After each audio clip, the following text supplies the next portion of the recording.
Hey guys, how's it going? I wanted to share a story with you guys today, and I had briefly kind of touched on this on a radio show I did last week. The topics that I covered were the process church, Discordianism, chaos magic, the Church of the Subgenius, kind of based off of the last video I released about chaos magic and the Discordian origins of the alt-right. And when I was looking through this, I obviously found the connections between the Process Church and Scientology. And I also found a connection between Synanon, which I have personal experience with, not in the direct form of Synanon, but an offshoot of Synanon, and I'll get to that later. But they are directly related to Scientology and the government, with agencies such as the Department for a Drug-Free America, as well as the National Institute of Health. And the federal government gave just, I guess, this guy with no connections to intelligence or anything like that, they gave him $1 million grant back in 1970, so that's a lot of money, to start this self-help, self-improvement program called Synanon. And basically it turned into an MK Ultra brainwashing center, and many of these have popped up all over the country since then.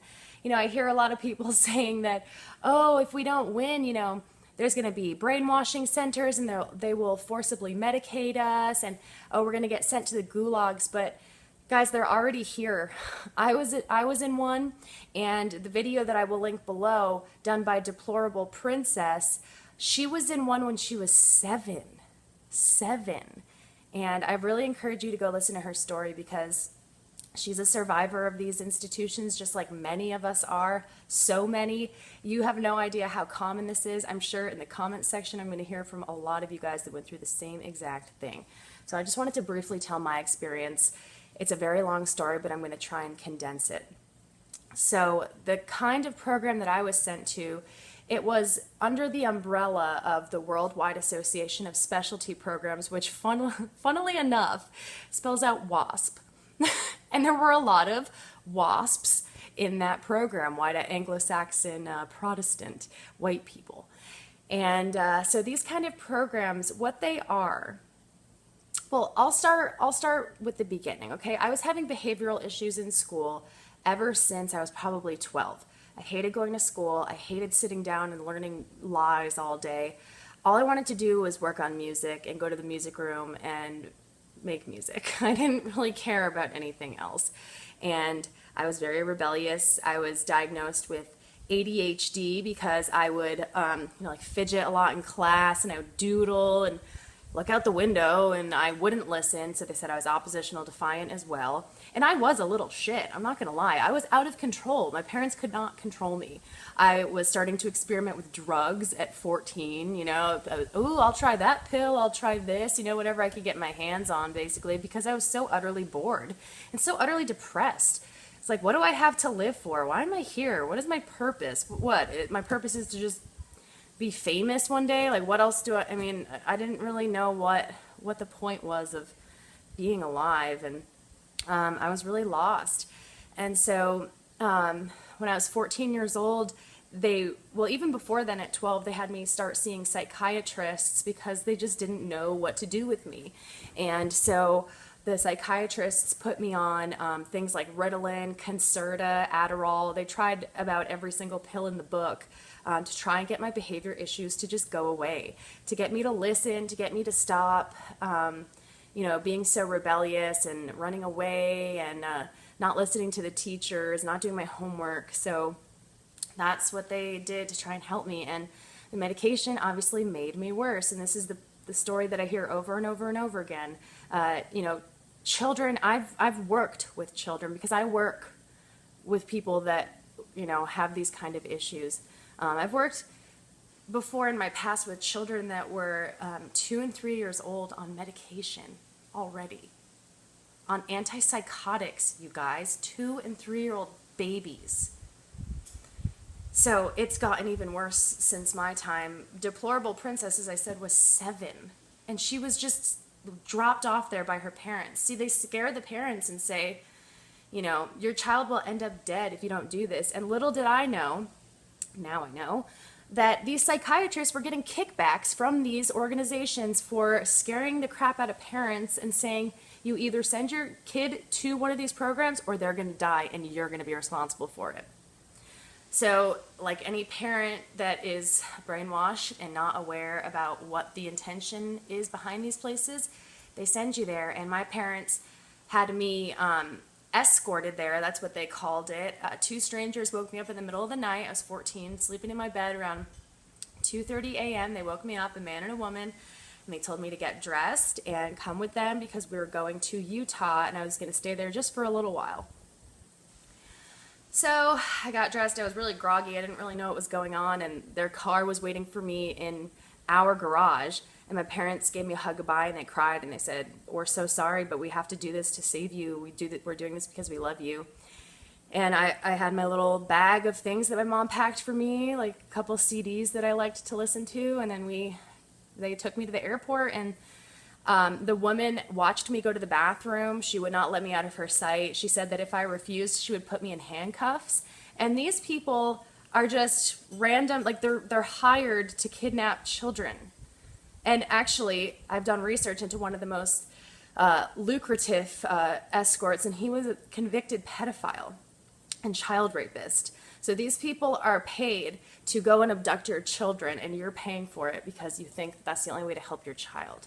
So we arrived in Las Vegas because we had about an 8-hour drive out to Laverne in Utah, Mormon country, the middle of nowhere.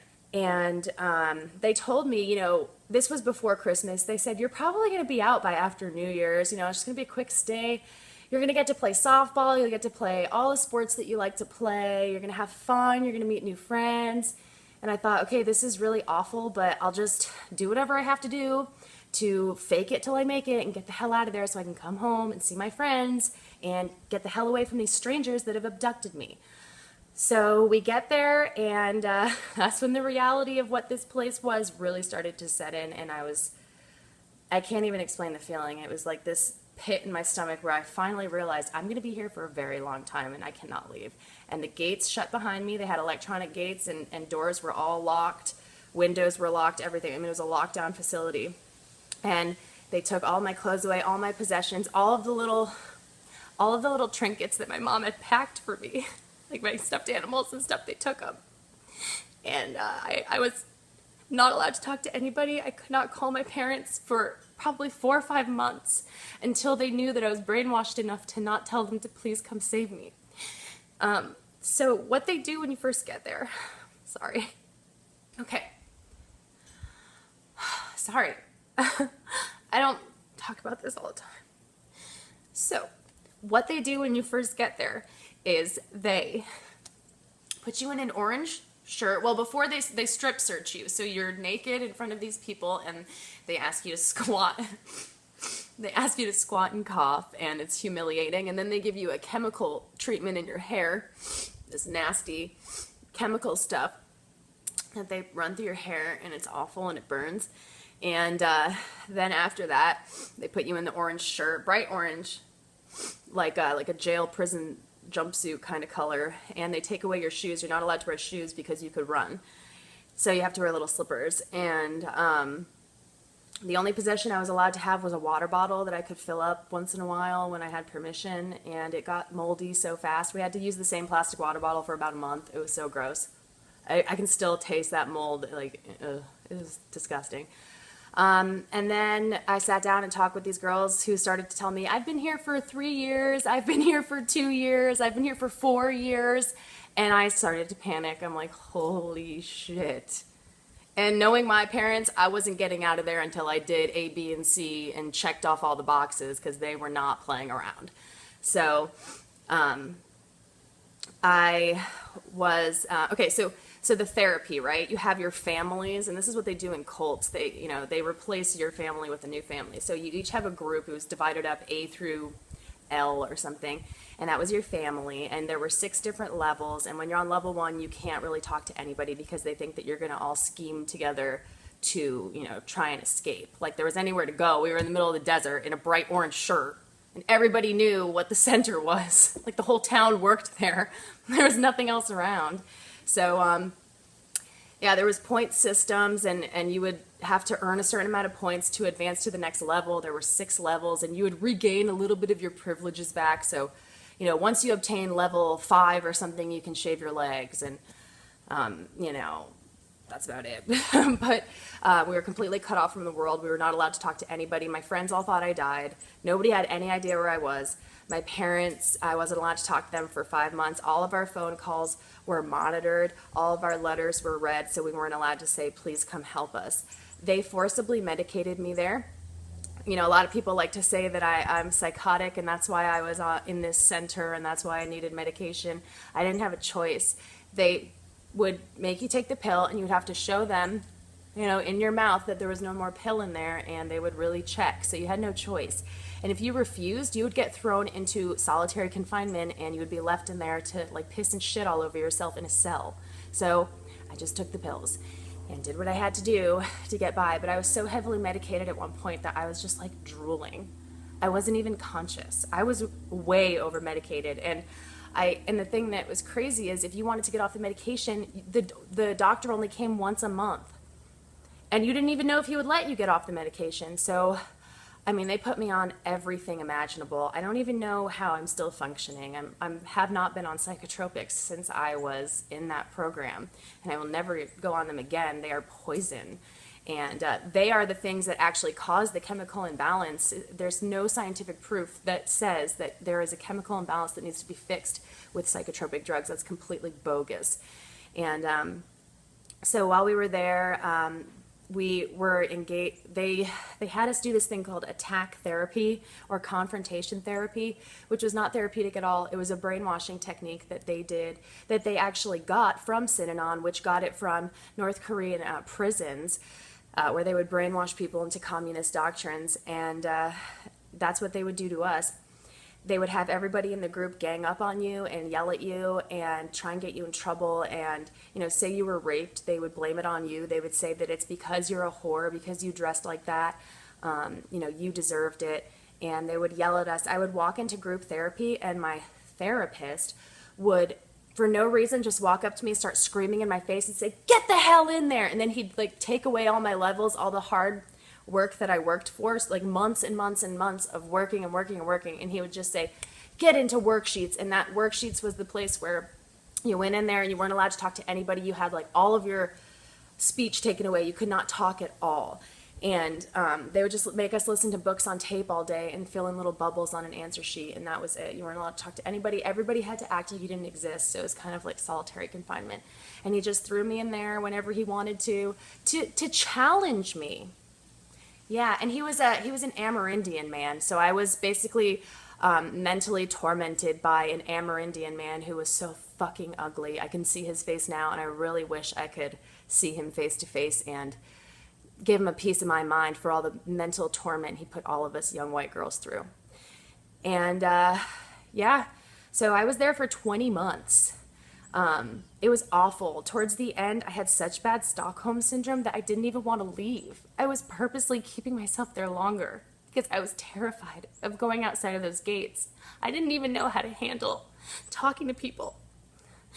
So I finally got out. I worked through all the levels, and I was severely brainwashed for about a year after as well, because if you do anything wrong, they send you back. And I was not 18 yet, so I knew that I have to do whatever I have to do to get by until I'm 18, and then I'll say, F you, everybody. So it was definitely a terrible experience, but this is still going on to this day, and that's what I'm afraid happened to Grace Steele, or that's what I'm afraid happened to Grace Crusader Girl, because she's still young and she has no rights. These kids have no rights. They have absolutely no rights. If their parents want to get them kidnapped and sent away, they'll do it. And I want to make this clear that I don't hold this against my parents, because they were completely manipulated and conned into this as well. We had these things called seminars that you had to go through, and this was where the major brainwashing happened. It was about 3 to 4 days of intensive brainwashing. I don't know any other way to put it. We were sleep deprived. We would only get about 4 hours of sleep a night. and then we'd be locked in this dark room with no windows all day doing these really emotionally like draining exercises where we would have to sit down in groups and talk about like really awful things that happened to us. And if you didn't cry, then you would get kicked out of the seminar and you'd have to wait like 4 months until the next one. And that means you're there that much longer. So I was just making shit up because my stories were not that traumatic. Like I was 14, I had a pretty good life. I was never raped. You know, I had some like bad things happen, but I didn't have this like traumatic past like some of these people did. So I just made shit up so I could get through. And you know, that's really disturbing that people have to do that to make it through these programs. You actually are creating a false narrative that you're like some fucked up person when you're really not. But you had to. You had to in order to advance to the next level and get the hell out of there. So yes, the parents had to go through these seminars as well. They brainwashed the parents. The parents went through the same seminars and they would tell the parents, if you don't go through this alongside your child, then your child's gonna die. Like you're not working the program. That's what they would call it. So my parents were brainwashed. They, you know, they didn't have to experience all the torture that I did every day, but you know, they had to go to these seminars. They were brainwashed. They were exposed to all this bullshit too, and it was just so traumatic for my whole family. But we are so strong now, and I've got to say that it was the birth of my son that healed my family, and that's a beautiful thing. So I just want to let anybody know that's out there struggling with these memories of these places and you don't know where to turn or you just want to tell your story. Well, I think we all should start telling our stories and we should organize these into a documentary and you know, tell the world about these brainwashing facilities that exist today. They're not coming, they're here, and we've survived through them. So those of you that are watching this and you know that you were brainwashed and, you know, it didn't work, congratulations, because we're the ones that they couldn't break, and now they have hell to pay.